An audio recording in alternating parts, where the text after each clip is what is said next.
নিজের সন্তানকে তিনটি কথা কখনো বলবেন না, তাহলে সন্তানের জীবন নষ্ট হয়ে যাবে। আপনি মা বাবা হিসেবে আপনার দায়িত্ব আপনি পালন করবেন। যদি আপনি আপনার দায়িত্ব পালন না করেন, তাহলে কিন্তু সন্তানরাও বড় হয়ে আপনার খেদমত করবে না, আপনার সেবা করবে না, আপনার সাথে সুন্দর আচরণ করবে না। এজন্য প্রতিটি মা বাবার উচিত সন্তানের সাথে সুন্দর আচরণ করা, ভালো ব্যবহার করা। বিশেষ করে অনেক মায়েরা আছে এই অভ্যাসগুলো, বদ অভ্যাসগুলো তাদের ভিতরে চলে যায়, যার কারণে সন্তান নষ্ট হয়ে যায়, সন্তানের জীবন শেষ হয়ে যায়। এক নম্বর হচ্ছে, সন্তানকে কখনো অভিশাপ দিয়ে কথা বলবেন না। অনেক মায়ের আছে যেই মা 10 মাস 10 দিন সন্তানকে পেটে ধারণ করেছে, এই মাই সন্তান কোনো একটা অন্যায় করলে সে বলে তুমি মরে যাও, তুমি মরে গেলেই তো আমি শান্তি পাই, তুমি মরে গেলে আমি দুধ দিয়ে গোসল করে উঠবো।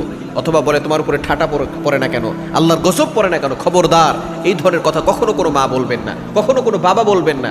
সন্তানরা দুষ্টুমি করবে, ছোট বাচ্চারা দুষ্টুমি করে, আপনি এর দ্বারা কখনো বিরক্ত হয়ে এই ধরনের অভিশাপ দিবেন না। নারীরা এই অভিশাপের কারণে বেশি জাহান্নামে যাবে। হাদিসের ভিতরে এসেছে, বুখারী শরীফের হাদিস, তাকসুরুনাল লানা, অধিকাংশ নারী জাহান্নামে যাবে এই বারবার অভিশাপ দেওয়ার কারণে। অভিশাপ কখনো সন্তানকে দিবেন না। দ্বিতীয় নাম্বার হচ্ছে, সন্তানকে এই কথা বলবেন না যে তোমাকে জন্ম দিয়ে আমি ভুল করেছি।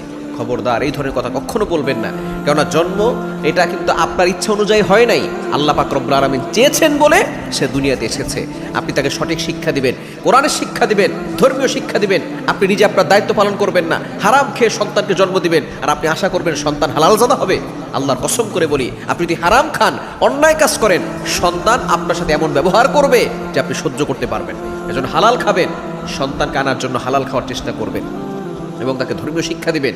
তোমাকে জন্ম দিয়ে ভুল করেছে এই ধরনের কথা বলবেন না। এবং 3 নাম্বার হচ্ছে, সন্তানকে অন্য কারোর সাথে তুলনা করবেন না। এই 3টি কথা বললে সন্তানের জীবন নষ্ট হয়ে